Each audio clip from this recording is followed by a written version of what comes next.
A continuación, Empresa y Comunicación.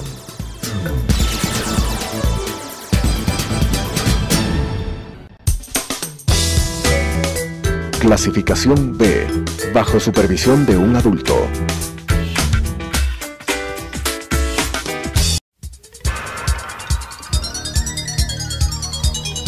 Las opiniones vertidas en este espacio por la producción y dirección del programa son de exclusiva responsabilidad de sus autores y de quienes intervienen en ellos.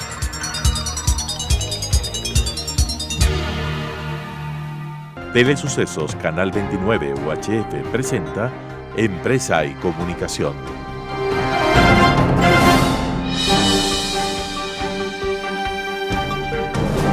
Un segmento de interés para la sociedad que trata temas empresariales, con la conducción de Roberto Manciati. Empresa y Comunicación. Amigos, qué gusto estar con ustedes como todas las semanas en Empresa y Comunicación, donde estamos tratando temas de importancia para la ciudad, para la provincia y para el país. En esta ocasión nos acompaña Javier Ortí, quien es candidato a la prefectura por Pichincha, por la agrupación Avanza.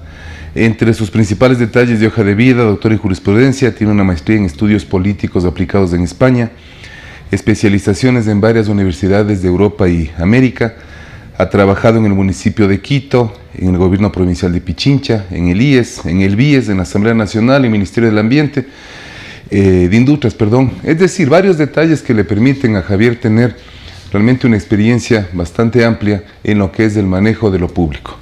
Mi querido Javier, bienvenido, qué gusto que nos acompañes. Mi querido Roberto, muchas gracias por esta invitación. Aquí muy gustoso de estar en este canal tan prestigioso. María Alejandra Vicuña, un hombre que ha sonado desde hace varias semanas con mucha fuerza, con muchos temas, que ha tenido varios aspectos que a la sociedad y al sector político realmente han molestado, pero en estos días se definió ya su renuncia formal. ¿Cuál es tu criterio y tu opinión, políticamente hablando, sobre el tema de la ex vicepresidenta? Bueno, yo pienso que lo que inicia mal, termina mal. Termina mal, yo pienso que era un síntoma de todo el país, la no aceptación desde su nombramiento como vicepresidenta. No sé, se sentía en el ambiente una especie de falta de legitimidad, no sé si compartes conmigo, pero ya se sentía algo así, la gente no se sentía cómoda con ella. ¿Por qué? Porque ya era un secreto a voces lo que se iba escuchando con respecto a las denuncias ya prácticamente comprobadas, ¿no? Yo pienso que le hace daño mucho al país este tipo de actuaciones. Esto está generando, lastimosamente, una inestabilidad política, porque estamos hablando que en menos de 2 años ya tenemos 2 vicepresidentes. No se atina. Esperemos que hoy el vicepresidente tome una decisión sabia de colocar a una persona, desde mi punto de vista, empresarial. Porque la grave crisis económica que vive el país requiere de un apalancamiento desde la vicepresidencia que ayude al presidente de la República a enrumbar al país en el tema económico. Si bien es cierto, el tema social es muy importante dentro de la agenda gubernamental, pero es necesario hoy por hoy ir levantando el sector productivo, el sector empresarial y la generación de más empleo, que es lo que mucha falta le hace al país. Ecuador ha pasado etapas lamentables, etapas que han permitido decir que han pasado a las páginas oscuras de nuestra memoria por este tipo de acciones, este tipo de actividades. Temporadas en las que los vicepresidentes salían corriendo en avionetas, otros vicepresidentes en helicópteros, unos con maletas, otros sin maletas, pero los que tenemos memoria y la memoria colectiva del país está muy clara de que eso ha sucedido. ¿Será que estamos iniciando otra etapa vergonzosa para la historia del Ecuador, como acabas de mencionar, en tan poco tiempo? 2 vicepresidentes fuera de funciones, un vicepresidente preso, varios actores políticos presos, otros fugados, etcétera. Yo pienso que es parte de la etapa de transición que tiene este gobierno.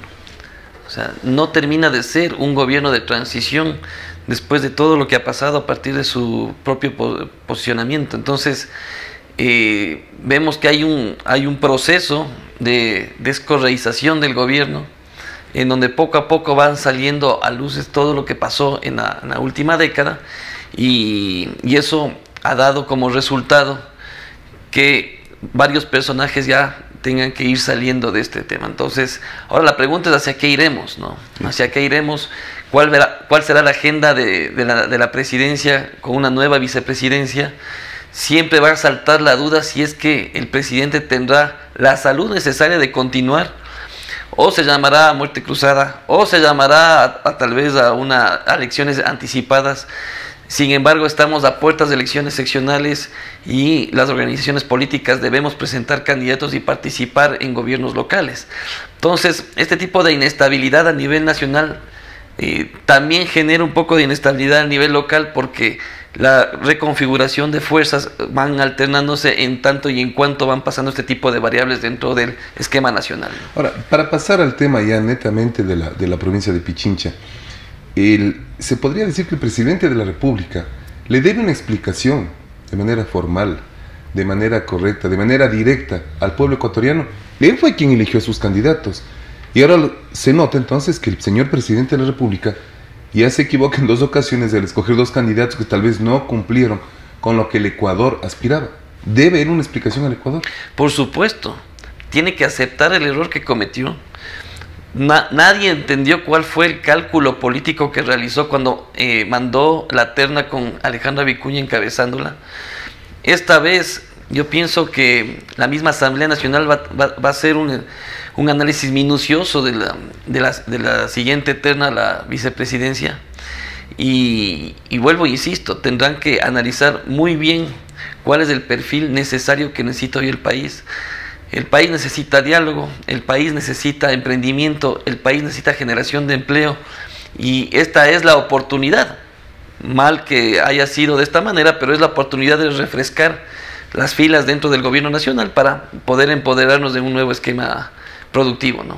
Efectivamente, el Ecuador necesita muchos cambios en muchos aspectos, pero frente a tanto show, tanto insulto, robos, fugas, etcétera, ¿qué decir de la juventud ecuatoriana? Tú que estás en el campo político, liderando un movimiento nacional, en el grupo de dirigentes nacionales, liderando el proceso en Pichincha, ¿qué es lo que necesita la juventud de Pichincha, en este caso, para el futuro político? Porque los políticos de mañana son los jóvenes de hoy. ¿Qué hacer entonces por esa juventud? Primero, madurez política. Madurez política, generosidad política, conciencia política. Yo pienso que hay una generación de nuevos políticos que debemos de empoderarnos. Y me refiero a una generación de políticos que no somos improvisados, que estamos dentro con preparación, tu currículum, ¿no? Con preparación y experiencia también en el manejo público, porque el problema es que viene gente que lastimosamente nunca ha pisado el sector público y después quiere administrar una ciudad, quiere administrar una provincia, y no los juzgo por eso, pero ya vimos también en el actual municipio de Quito cómo esta improvisación nos ha hecho, nos ha costado caro a todos los quiteños. Entonces yo pienso que hay una generación interesante. Nos dicen que estamos entre la X y los millennials, o lo uno o lo otro, pero ¿qué mismo? Que hemos vivido 2 procesos, el proceso de la partidocracia más el proceso del correísmo, y ahora estamos ante un nuevo proceso que pienso que debemos empoderarnos de esta nueva generación, independientemente de cuál sea el partido político. Ahí es cuando yo digo madurez, conciencia política, no confrontar, entender que los amigos políticos no son enemigos, que hay que respetar la discrepancia, hay que respetar las ideologías. Sin embargo, no es necesario tampoco compartirlas, pero en el campo político hay que inaugurar la decencia política, y eso se trata esta nueva generación, y sin tener miedo a las maquinarias electorales, sin tener miedo a las autoridades electas. Se habla a lo que nos vamos a enfrentar en estas elecciones, se habla de las alianzas tácitas que se están cocinando para las siguientes elecciones para guardar las espaldas a los actuales gobernantes, tanto en Quito como en Pichincha. Y nosotros tenemos que salir, enfrentar y vender nuestra propuesta. Muchos hablan de millones de dólares que se necesita una campaña. Yo lo que pienso es que se necesita suela, voluntad y redes sociales. Es decir, creatividad. Ahora hacer campaña electoral es mucho más barato que antes, porque es más rápida la velocidad de la información, y en eso estamos las nuevas generaciones. Transmitir a través de las redes sociales, caminar mirando los ojos a la gente, teniendo contacto directo. ¿Cuáles son nuestra nueva visión de modelo de ciudad de Pichincha que todos queremos escuchar? Así que yo pienso que esta generación tiene que empoderarse, no tiene que amilanarse. En el caso de nosotros, Mira, nos tocó sacar adelante un partido político y hacerle entender a la gente que una persona, al igual que una familia, no hace toda la institución, sino la institución la hacen todos sus miembros. Y ahora, yendo a ese tema, ustedes lograron 869 autoridades locales a nivel nacional, convirtiéndose así en la segunda fuerza política del Ecuador. Realmente un crecimiento increíble y lograron ser la segunda fuerza política. ¿Cómo está hoy por hoy Avanza? Recuperándose. Primeramente nos apoyamos justo en estas 869 autoridades, ¿no? Unas se fueron, otras se quedaron. Normal. Es un proceso complicado, es decir, después de lo que pasó, recuperar la credibilidad y la confianza, primeramente puertas adentro, ha sido duro. Sin embargo, el hecho de que se está dando a conocer un partido, a pesar de lo que pasó, renovado, con nuevos liderazgos y con un apoyo vital de los gobiernos locales, nos ha ayudado nuevamente a fortalecernos. Hemos recuperado ya 23 alcaldes y un prefecto. Hemos recuperado de las 119 cantones con concejales por lo menos unos 100. Eso quiere decir que el partido tiene una estructura maravillosa, que esa es la que se tiene que aprovechar en estas elecciones, y por supuesto vendiendo el tema de renovación y haciéndole pensar a la gente que un partido político con este tipo de estructura, con pertenencia territorial y sobre todo con recambio generacional, es importante para la democracia del país. Así que hay que mirar a los partidos por encima de las personas. Si queremos llegar a una calidad de la democracia óptima, las instituciones tienen que estar por encima de las personas. Los líderes somos transitorios, Así es. no somos eternos, y eso nos enseñó este último proceso, en donde no hay que acaparar todo el poder, hay que dar chance a las nuevas generaciones, y en eso estamos trabajando, ¿no? Unos se reelegirán, otros no se reelegirán. Estamos con una escuela de formación política para presentarle al país nuevos cuadros para concejales, para las juntas parroquiales. En todas las provincias. En todas las provincias. Estaba muy escéptico hasta hace un mes de presentar en todas las provincias. Me han dado las noticias de que prácticamente vamos a presentar provincias, candidatos en todas las provincias, inclusive en Galápagos.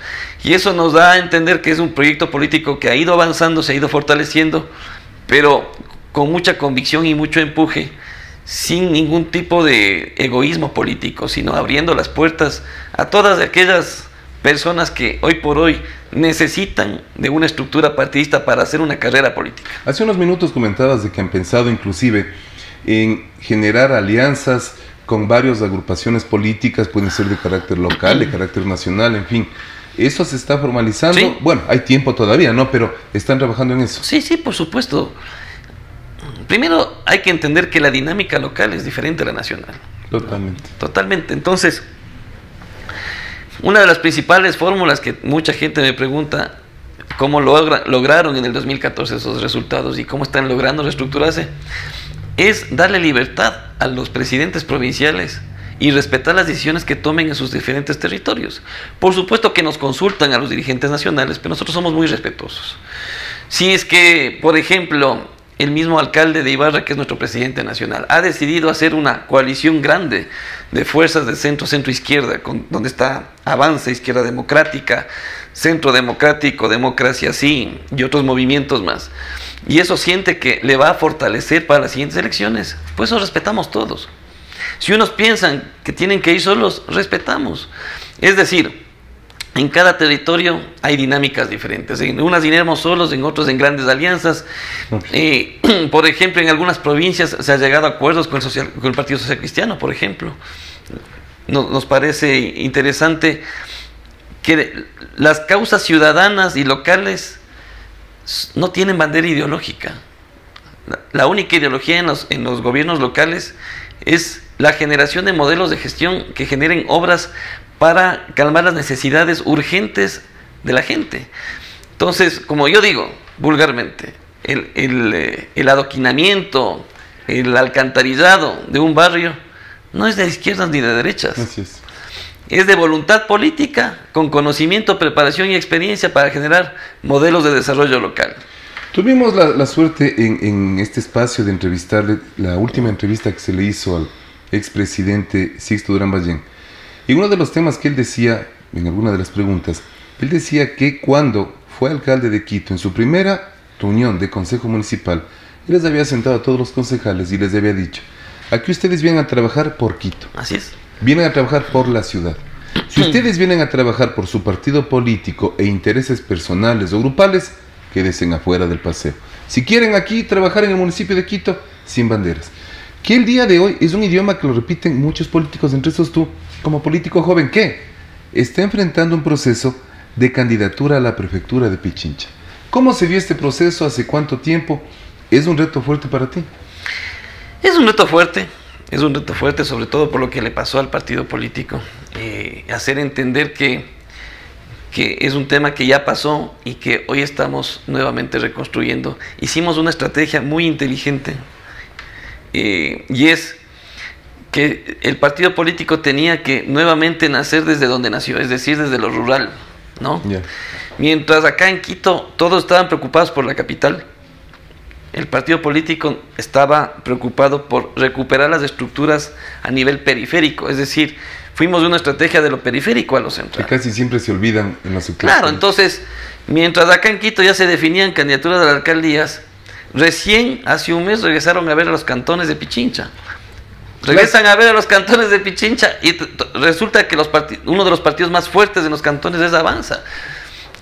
Prácticamente en todos los cantones, inclusive he recibido propuestas de alianzas, de aliarnos solo en cantones, pero no en Quito.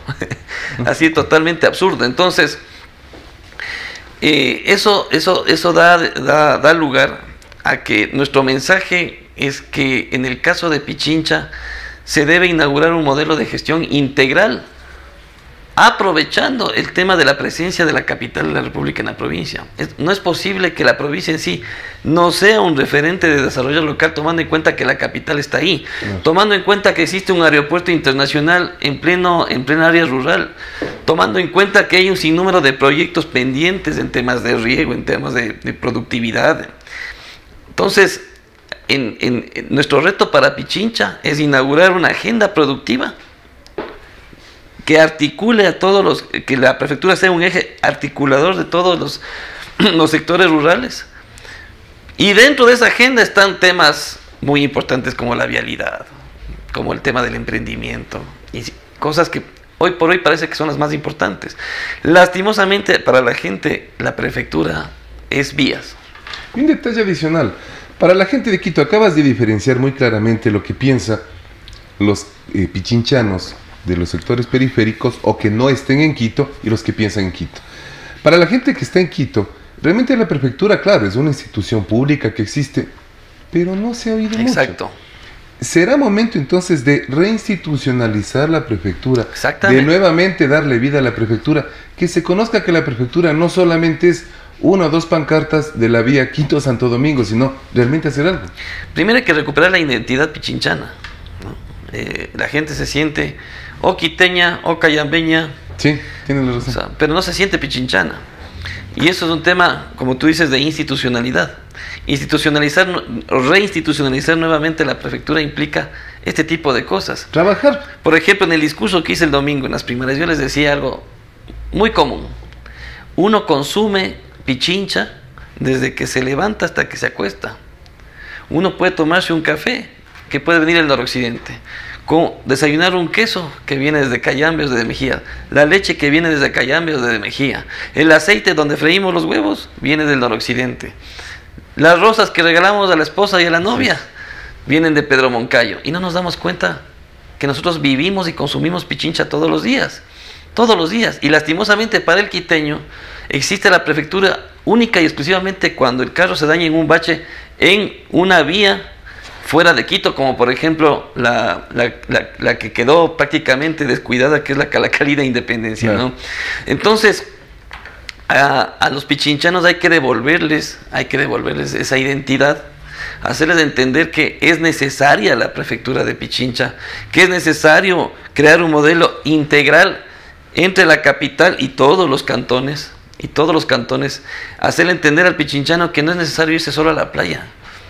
Claro. Que hay un sinnúmero de sitios turísticos que tenemos que fortalecer en Pichincha, pero para eso hay que hacer esta agenda productiva, para eso hay que articular con todos los actores y también hacerle participar a la empresa privada. No todo se le tiene que cargar al Consejo Provincial.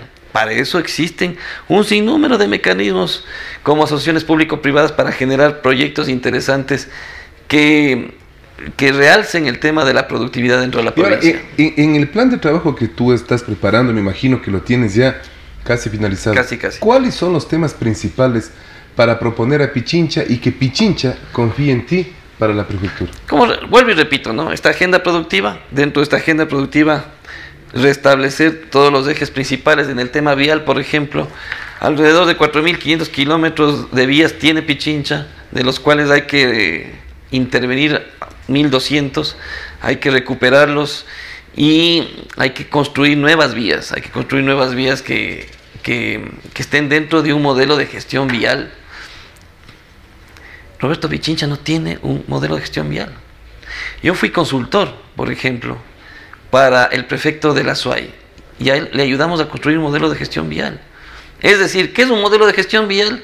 Es que dentro de una corrida financiera sea un modelo autosustentable en donde las vías que tienen más demanda, de manera subsidiaria, financian el mantenimiento de las vías de segundo y tercer orden, ¿no?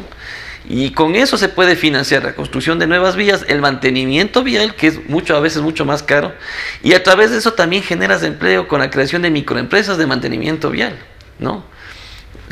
Una de las pocas provincias que yo he visto que tiene modelos de gestión vial es Tungurahua, por ejemplo.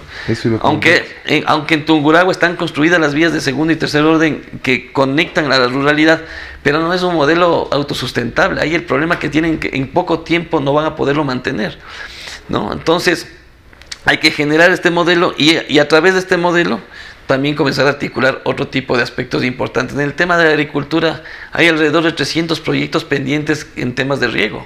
Hay que priorizar esos proyectos, ¿sí?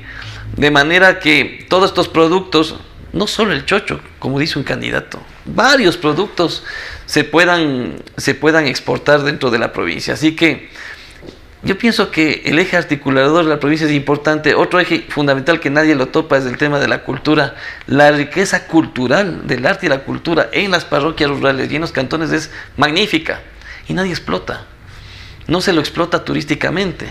Nos quedamos en esperar que vengan las fiestas de Rumiñahui, que vengan las fiestas de Cayambe, las fiestas del Chagra, y seguimos en lo mismo. O las fiestas de Quito. Exacto. Para salir con Hay que crear una marca de provincia y una marca ciudad en cada uno de los cantones, ¿sí?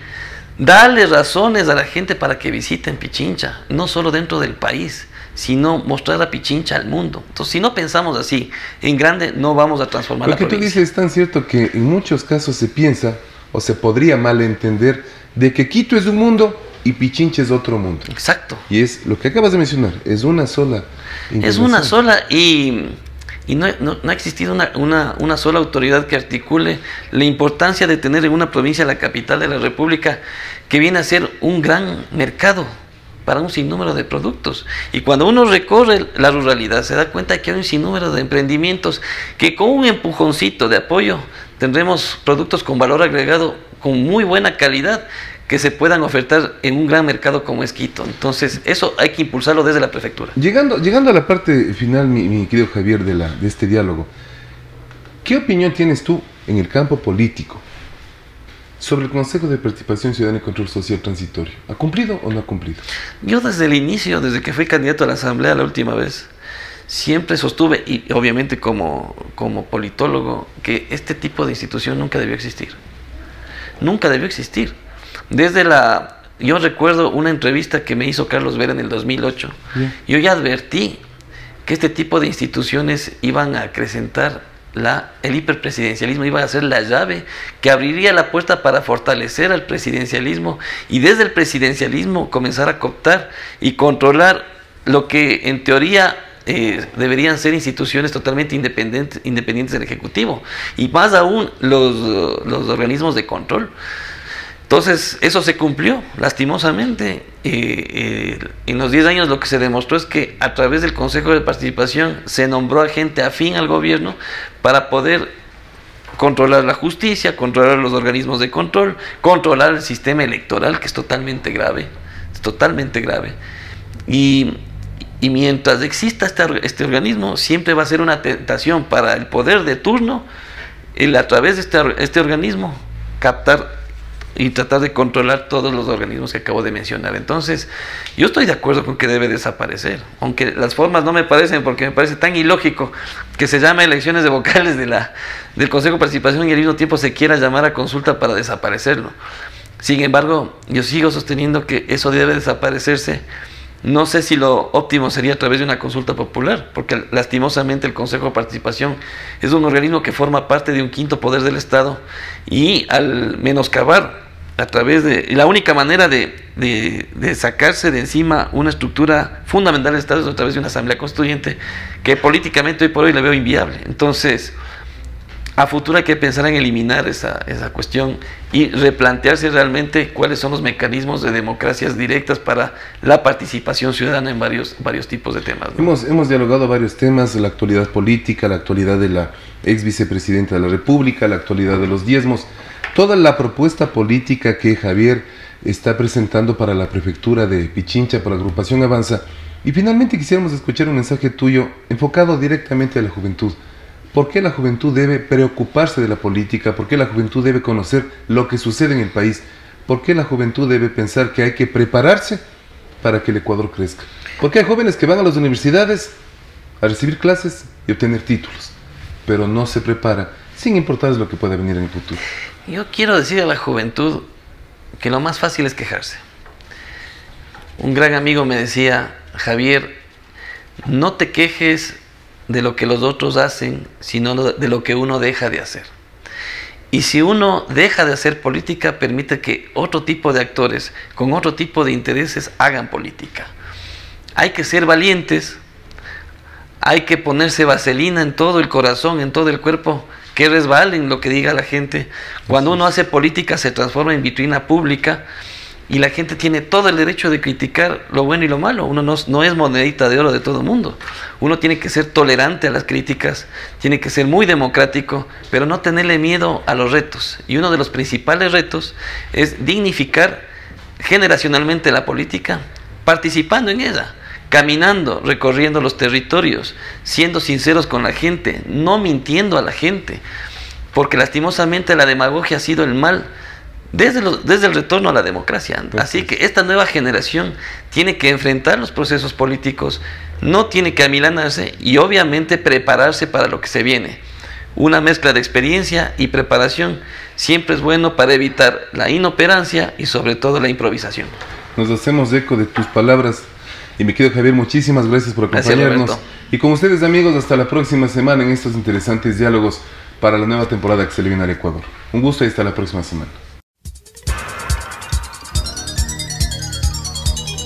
Las opiniones vertidas en este espacio por la producción y dirección del programa son de exclusiva responsabilidad de sus autores y de quienes intervienen en ellos.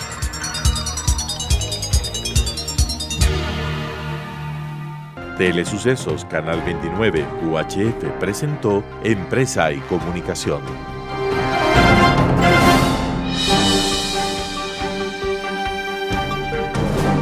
Un segmento de interés para la sociedad que trata temas empresariales, con la conducción de Roberto Manciati. Empresa y Comunicación.